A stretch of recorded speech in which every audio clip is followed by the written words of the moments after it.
My name's Tony Hagg with Strongbox. We ran commercially in the Powder River Basin. We ran in Laredo. Our sole purpose in life was to get rid of as much produced water as possible. We have straight thermal evaporation. We were very successful at it. COVID hit. Nobody was successful at basically anything. We decided to go in a different path. At the time, I met Mike Hightower, and he convinced me to start coming to these things. And last year at the same time, we went to Bergendorf on a tour. I'm saying, hey, you want us to reclaim the water? We could probably learn how to do it here. So we went to my barn and we put together a new process situation. But basically, yeah, go ahead, Zach. You just tell me next slide. Yeah, I'm sorry, my bad. Yeah, this is what we used to do. Basically, we got rid of a lot of water. Go ahead, yeah. This is kind of, a lot of water. Basically, we take in 500 barrels a day. We give them back 100 barrels of heavy brine, and we'd evaporate 400 barrels per unit, 26-foot gooseneck trailer. They had the utilities sitting there. We're running in an hour. Laredo, we were running 30 days straight without shutting down. It was really easy on their gas water. Down there, we got rid of a lot more than 50 or 500 to 400. Lighter water, 30, 40,000 TDS. We get rid of a bunch in a hurry. Can you plug these in tandem to do higher throughput? Oh, exactly. Oh, we had a blast on evaporation ponds. We put 3 of them in together. You don't have to build another evaporation pond. You think about that many barrels and how many we could get rid of. Instead of, and for the first 3 or 4 years, we were running off of flare gas. So, it was one of those situations, as long as, the problem is with this technology, it was so easy for the operators, we were running into quality issues. All of a sudden, we get condensate pumped to our water tank or something like that, or hey, we'd switch biocides and we have a foaming biocide coming out instead of, a regular biocide, and we looked like we had a big bubble bath going. Silly little things like that. Was educating the operator. We had a very good operator we work with up in Wyoming, and we helped them a lot. They helped us a lot. We learned a lot. Eddie and I learned a lot in 3 or 4 years. Then we moved down to Laredo. Totally different game down there. Totally different situation. Natural gas went up to 900 NMCF, and all of a sudden we weren't quite as viable. So it was, let's make a deal. We decided not to make a deal. We were building a brand new unit, which we have at Bergendorf now, Biggendorf now. Gosh, that's going to be hard to do. There's 2 sections, Biggendorf and Bergendorf. Okay. So we've got it there. It's never been commercial. It's our test unit. It's our toy. It's our Lamborghini. It's everything that we learned in the last 5 or 6 years. Running heavy production water. When I say heavy, okay, it's not Permian. We were running up to 100. We get over 100, we start having issues. Like in Laredo, we were running 40, 50, and we could run 30 days without shutting down, nonstop. You start getting heavier than that. You have to stop every 10 days maybe and do 6, 8 hours of maintenance. But then Mike brings us to, yeah, go ahead. Yeah, I'm sorry. It sounds like really... That's our normal run in the Powder River. This is our PLC on the unit. Basically, we're taking in 526 barrels a day, and we're giving it back 126 barrels of heavy brine. Everything else evaporated. We still have an unlimited permit in Wyoming. We can run our unit anywhere, except the attainment area where there's Green River. We can't run there. Nobody can. But yeah, so basically this is a bad one, but basically we run this many days straight with those quantities. This is our shutdown day for maintenance, and then we do that again. 3.5 years, Eddie and I ran 3 units out there. We got to the vat ponds, and that was too much fun. I don't want to show that because it kind of skews the data. But there's that. That's what we did.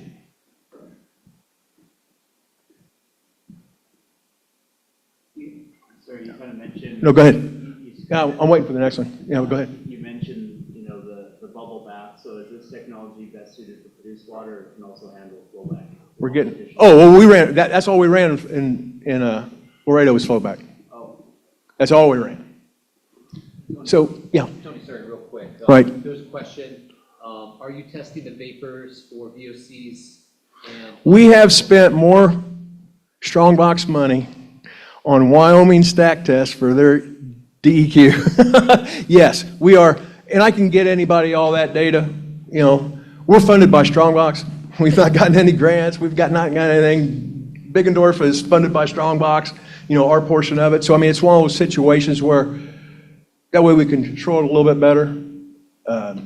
We're doing a lot of work now with DOD, a lot of things that we can do now from what we've learned. You'll see later on here at Biggendorf what we've learned, what we can do. We didn't know we could do because nobody asked us about reclaim. Nobody asked us about how much TDS we could reclaim, or we could reduce in the reclaim. Nobody asked us, most people in the oil field don't know how to spell PFAS. Now we find out, whoa, we can really separate, anyway, we'll get that to the last one. That's what we can run. We can run this thing. We're not supposed to run on propane with this burner. We run propane on this burner at Biggendorf. We're running at a reduced rate, but we're taking into account of that to double the BTU content of the propane over the straight raw natural gas, especially when you go in an oil field location. If you guys been there, you never know what you're going to get from time to time. So, yeah, go ahead, Nick. That's our PLC. That's our old PLC. That's not the new unit that the folks that went to Biggendorf this morning, they got to see the new upgraded model. This is like the John Deere compared to the Lamborghini, but it's still, basically everything's the same. Yeah, go ahead. That's what we needed back then. It's the same as what we need now. This is just part of this slide presentation. Go ahead. Yep. Okay, back up one. Sorry. When you're in a Wyoming area and the temperatures vary so much more there than they do here, and you're evaporating 400 barrels a day, you can make weather. Every time we go to the local fire department, tell them this drainage is not on fire starting today. Because that's the first thing they think is, oh my gosh, something's on fire. And it all depends on the weather conditions, the atmospheric pressures, whether or not the one guy, the landman comes by and he says, what's wrong? You guys aren't running anything today. I said, it's 101 degrees and you have 2% humidity. The atmosphere is sucking that moisture out of that unit. So some days it looks really, really cool. Other days it looks like we're not doing anything, but Go ahead, Jack. Oh, okay, we better go. Yeah. that's it. No, you got the 4-page. Is it on there? No. Oh, okay.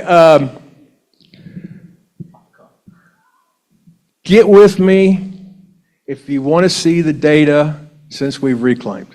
I had that on one thing. That was my bad. We had to wait for a patent situation to be handled. So I didn't find out that got accomplished until yesterday. So we weren't going to pass that out, but I can pass that out now. If anybody wants to see the data of our reclaim, we think it's pretty phenomenal. DOD today thought it was extremely phenomenal. Somebody didn't believe the first test, so we had a second PFAS test done. It turned out even better. Thank you for having us do that. So the TDS was way more incredible than we thought. Now, anybody knows Biggendorf, we're running on well 2, so it's about 6,000 TDS. Single pass mic was what? 23? We got it down to, and it was an immediate thing. What we're doing is a reclaim. Basically, we're reclaiming the water as it comes out of the stack, condenser, chilling it down, special condenser that was made in the barn. We're taking that reclaimed water, we'll save it. We'll run it through again. Then it got down to 6. So, I mean, it is compounding, but like Mike says, 6 you can't grow anything in. So it doesn't matter, so we're getting to the point, PFAS was I didn't even know we were getting rid of PFAS. Okay, I knew we could get, from our engineering originally and how our process works and how our combustion chamber and the heat and the operations of it, the process works, we knew we were probably getting rid of a lot of it. Just because of how we get rid of all VOCs, we get rid of all HAPs, all BTEXs, they're all gone. So we knew we were going to get rid of some. We didn't realize we were going to get rid of that much. So then we were challenged to do the reclaim. And yeah, I think we got down to what? 3.9 from 300. So that was kind of cool. And we weren't even trying. So it's one of those things where we're just now, because we never had to do this before. You know, we're 3 weeks into this.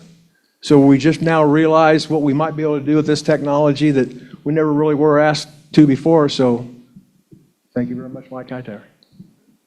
So I've got a couple of comments. They have another unit that's burning out water and a couple of them.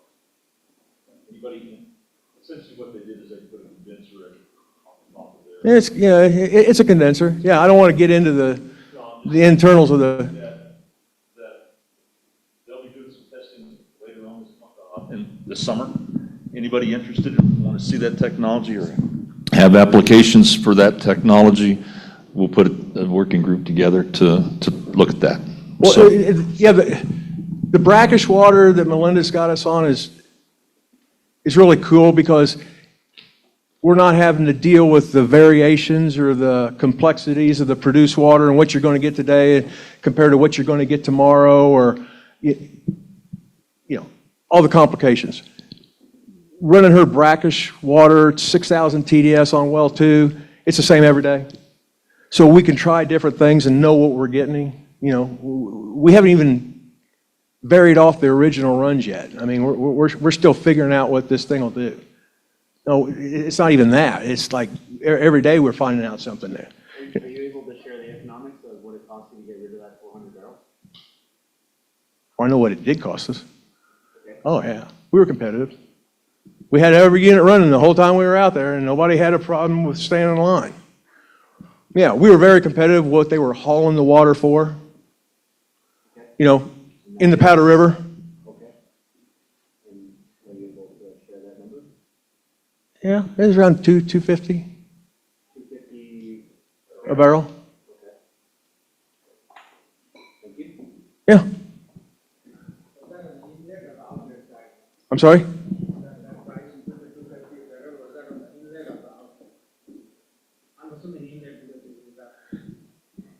I have to tell you how we come up with that, but that's very conservative. Because everything varies. I mean, they were providing certain things. We were providing certain things. And that might be something we have to talk about, the variations that we had from client to client. The guy on the vat pond, God, I'd give anything if we could just stay on the vat ponds. They were totally happy. We were totally happy, Flare gas. Okay, that was a special situation on the flare gas because the guy had a compression station on the line on his property at the vat ponds. So that was a coordinated effort, that was a good deal for everybody involved. But we're talking about me, Paul, and Edney.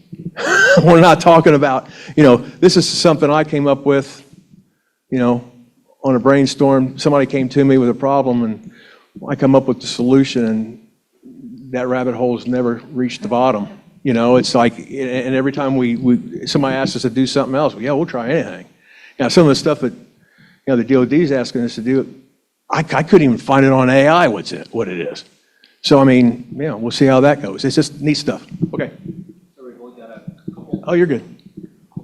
The mic might. Questions or? Yeah, a couple of questions. Okay. Got one from Balaji. He's asking. Who? what's the I'm sorry? His name is Balaji. Okay. What's the 80% efficiency based on? Is this energy efficiency for desalination? 80% for what? Is he talking about the reclaim? I think so, yeah. Okay, on the reclaim, that basically we are evaporating 3.5. This is a downsized unit because we didn't want to come out here with $200,000 worth of condensers and pump setups and everything on an unknown result. So basically, right now we're running the unit at about 20% of wide open. We're running like the gas content, we're running at what, 7%? Air, we're running at 20 out of the 100% that we're capable of. We got a 10 million BTU burner that we've never gone over 1 million BTUs an hour at Biggendorf. And we're running, so I mean, that kind of tells you about where we're going on that, even with propane. And the high price you guys pay for propane down here. So I guess what I'm saying is, we're evaporating 3.5 gallons a minute. We are getting back, the folks at Biggendorf today, we're getting back 3 gallons a minute. So we're collecting, and this is brand new. I mean, you know, we just come up with this thing. The first time we turned it on was, Mike was there. So. Sorry, one last question before we got, for your time. It's from Melissa. She's asking for the evaporation process, where the PFAS and other chemicals, heavy metals, BTEX go. VOCs, BTEX, and HAPs are igniting. We are destructing them in our process. I will be able to let everybody know if we're doing the same in PFAS when the lab results from the test we sent in yesterday get back. You know, whether or not they're going to our reject, we know they're not going through the roof. So we'll know if it's a heavy concentration that we're rejecting, and if it's not, I don't know. Maybe we can help. Yeah, I'm sure somebody's going to be able to help us with that. I mean, if we get that far, I'm sure we're going to have, maybe not funded by Strongbox. You know what I'm saying? So the other thing is that our reclaimed water has turned into a tremendous thermal battery. We are reclaiming, I still don't understand how we're reclaiming as much as all the energy that we're putting into that unit, according to the numbers, we are getting back in that recirc water, that cooling water. We're heating up 10,000 gallon tank, 20 degrees an hour. So, yeah, we're exploring all the possibilities that we can utilize that for. One of our operators that are down here and also in Pennsylvania said, man, hold on, I want you to do a pilot next fall because we don't have to use heat trace no more. You know, you guys are, you know, not only, there's just all kinds of options that Mike has let us in on just because we're coming in and reclaiming now and we've never had to worry about it before. It was just, how much can you get rid of? So very opportunistic for us and hopefully everybody. Great, thanks man.